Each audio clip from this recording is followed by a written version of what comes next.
Hey, here we go. Ditty number 5. Yep, camps.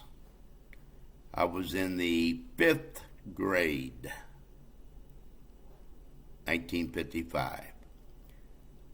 I am sent to a camp up in Wisconsin. It was, we were going to canoe across Tomahawk Lake in upstate Wisconsin to build a camp site. It was adventurous, it's outdoor, but you know what? To be honest with you, I wasn't crazy about going outdoor. I'm not an outdoor guy. I'm just not into it. Even though I grew up on a farm, I don't know, just something about it. Anyway, we went across and we pitched the tent and we cooked some dogs and have basically a fishing adventure. Another thing I don't like is fishing. I never catch any. Why in the hell would I like fishing? You go out, you throw a worm in, and you watch the bobber go under, and my bobber never went under, so I'm not crazy about it. Well, the best thing about this camp was there were girls on the other side of the lake, and we were going over there and have an overnight and a cookout and all this.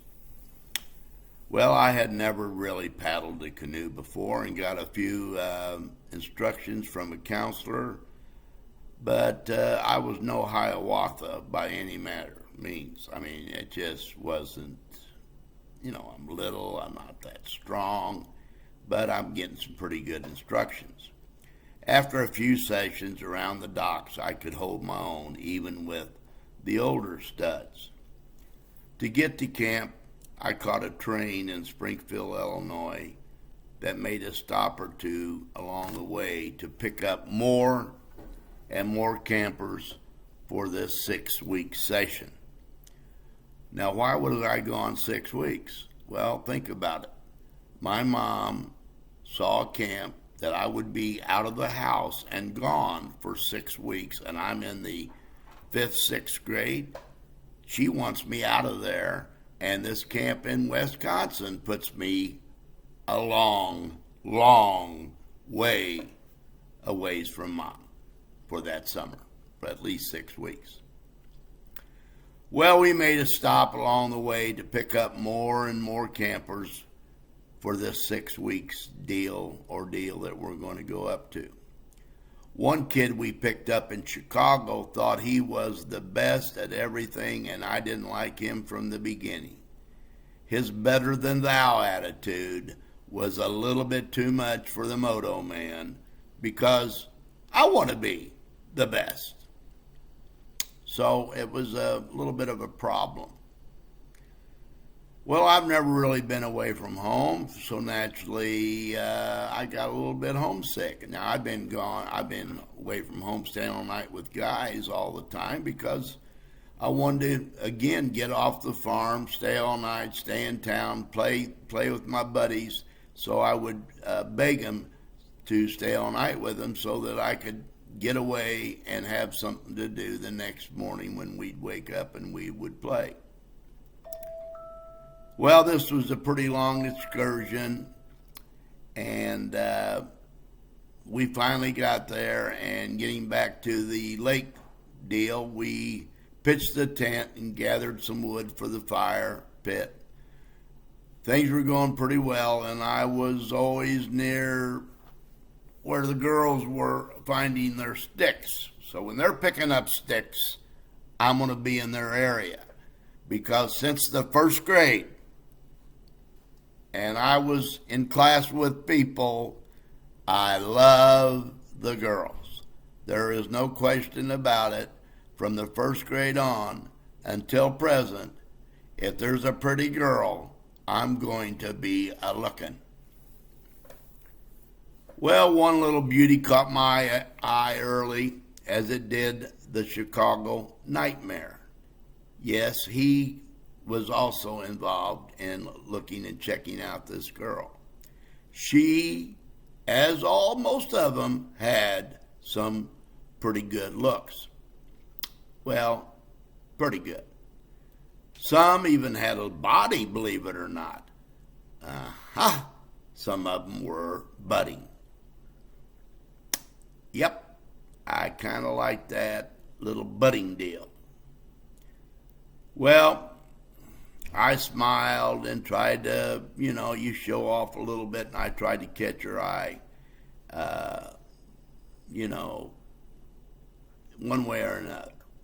I knew it was going to be a battle to see who would get the girl that one special night, and perhaps a little make-out time, if possible.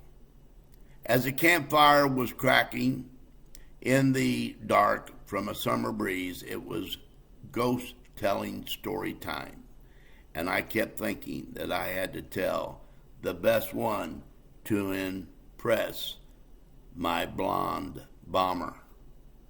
The punk from Chicago's tale was not that good, and my story beat him pretty badly.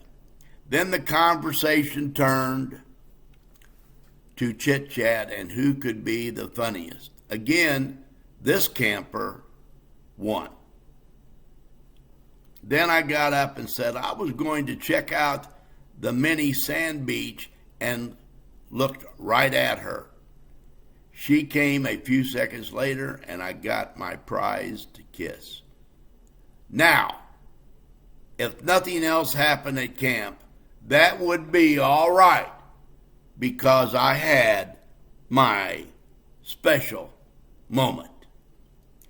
Next afternoon, we were canoeing back to camp, and the girls were right alongside when one of the canoers broke and started to pull away. I told my buddy that I wasn't going to let Mr. Snob beat us, and we beat it into high gear. Oh yeah, we were paddling. We looked like the last of the Mohicans. The great movie, The Last of the Mohicans. Oh, it was awesome. I love that movie. Every deltoid and muscle in my body was burning like a hot skillet frying bacon. Sweat was pouring down like a gushing rapid on the Snake River, and the sting in my eyes were actually brutal from the sweat and the agony and the pain. Was it worth it?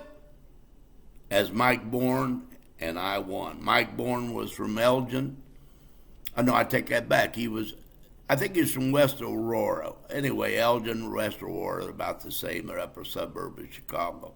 He was a big kid, strong, and so I always picked him as my partner. He was kind of my bodyguard, too, and he was very athletic, and he could do a lot of things. So I really liked Mike Bourne. I even wrote him a bunch of letters after I got back to Winchester, and we kind of were pen pals for a while until eventually, those things end. And it ended after about a year or so.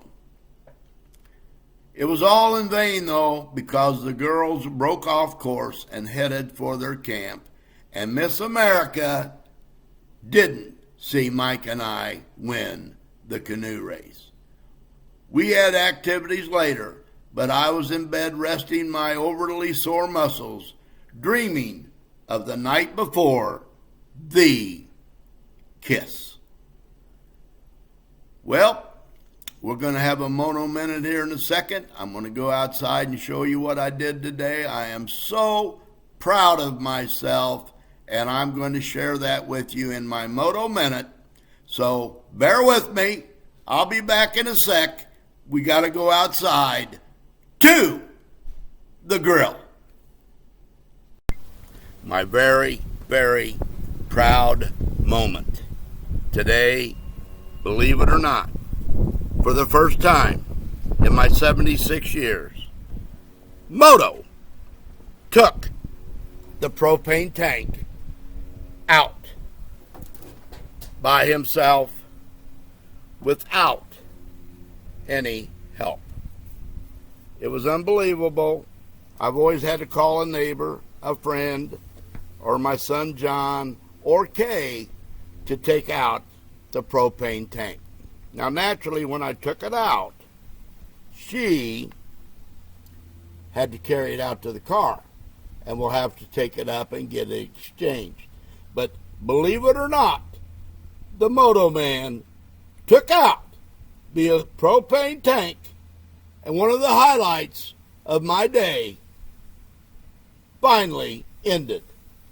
But it was a lot better than having my neighbor come over, or calling Danny Bauer, or calling Kenny Shell, or calling somebody and say, hey dude, come over and take out my propane tank. That's the Moto Minute. You guys have a great day. This is the Moto Man. Over and out.